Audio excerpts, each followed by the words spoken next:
Assalamualaikum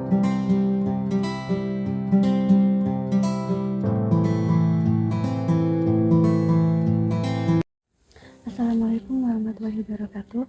Halo adik-adik, perkenalkan saya Munalia Rosida, mahasiswi Pendidikan Biologi Universitas Jember. Untuk beberapa menit ke depan, kita akan belajar mengenai mikroplastik yang ada pada gastropoda. Nah, materi ini akan mendukung pembelajaran serta akan menambah wawasan kita pada materi kelas 10 dengan materi pencemaran lingkungan. Oke, untuk tujuan pembelajaran kali ini yaitu ada 3.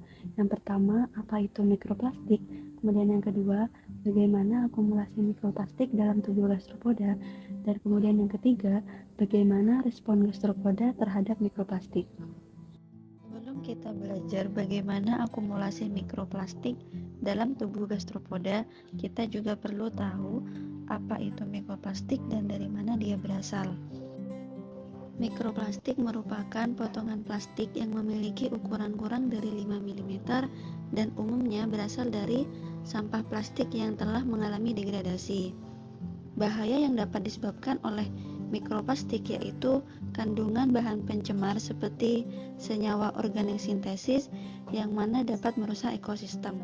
Salah satu cara untuk mengetahui asal dari mikroplastik yaitu dengan mengetahui bentuk dari mikroplastik tersebut. Bentuk dari mikroplastik dibagi menjadi 4. Yang pertama ada fiber, yang kedua fragmen, kemudian yang ketiga granul, dan yang keempat foam. Bentuk mikroplastik yang pertama yaitu fiber. Fiber merupakan mikroplastik yang berbentuk tipis dan panjang yang menyerupai serat sintesis. Umumnya fiber berasal dari fragmentasi monofilamen pakaian, tali, dan alat tangkap nelayan seperti pancing dan jaring. Bentuk mikroplastik yang kedua yaitu fragmen. Fragmen merupakan mikroplastik yang berbentuk lebih lebar dan berasal dari fragmentasi plastik seperti botol minuman, toples, mika, galon, maupun pipa paralon. Mikroplastik yang ketiga yaitu granul. Granul merupakan mikroplastik yang umumnya berbentuk kebulat-bulatan dan berasal dari limbah industri seperti produk kebersihan, perawatan, maupun kosmetik.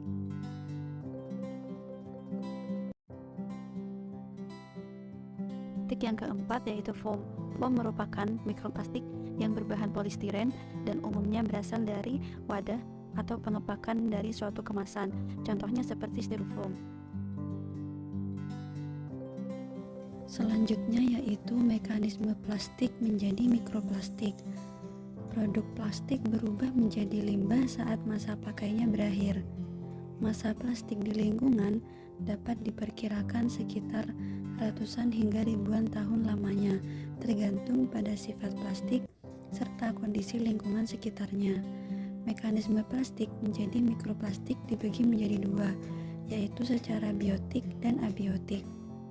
Mekanisme biotik plastik mengacu pada kerusakan plastik yang disebabkan oleh mikroorganisme. Mikroorganisme seperti bakteri, jamur, maupun serangga dapat mendegradasi plastik secara fisik dengan cara menggigit, mengunyah, ataupun fragmentasi pencernaan. Sedangkan mekanisme abiotik plastik dapat mengalami perubahan fisik maupun kimia karena faktor abiotik seperti cahaya, suhu, udara, air, maupun secara mekanik. Faktor abiotik tersebut dapat memotong rantai polimer, mengurangi berat molekul plastik, bahkan dapat mendegradasi plastik menjadi lebih kecil atau mikroplastik.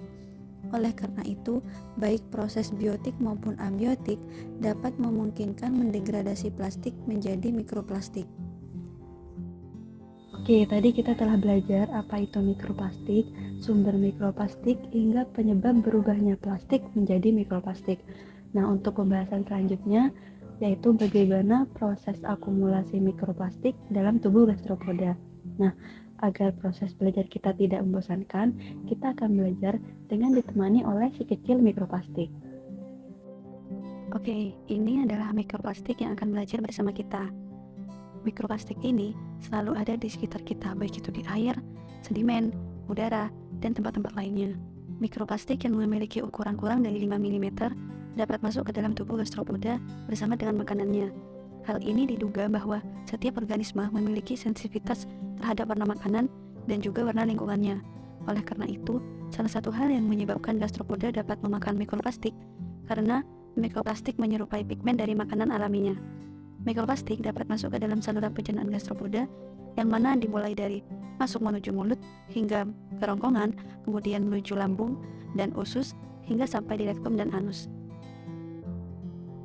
Saat gastropoda merespon adanya sumber makanan yang dideteksi, gastropoda akan melibatkan radula yang terdapat di dalam mulutnya untuk mengambil makanan yang diinginkannya. Hal ini dapat memungkinkan bahwa mikroplastik dapat ikut serta masuk ke dalam mulut.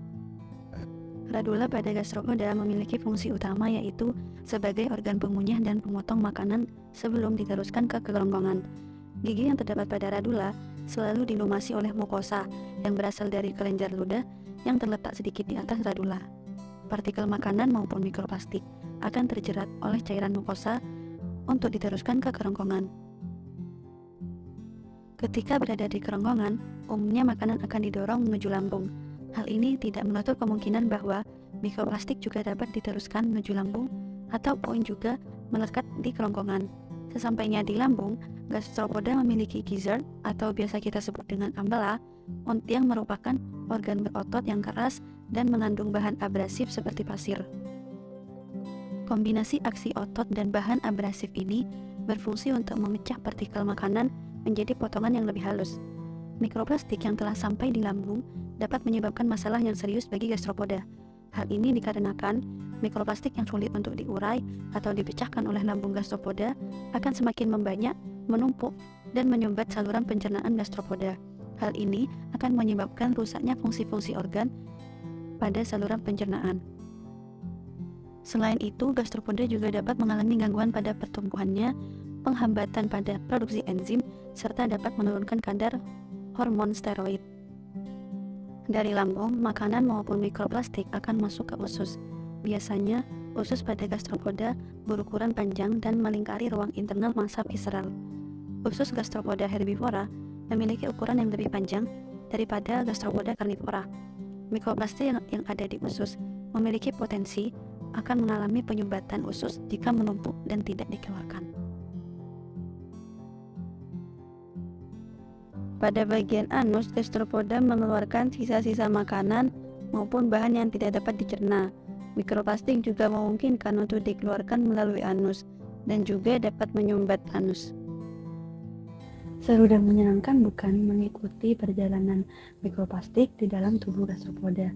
Setelah mikroplastik menguasai tubuh gastropoda, untuk pembahasan yang terakhir yaitu bagaimana respon dari gastropoda terhadap mikroplastik yang ada di dalam tubuhnya.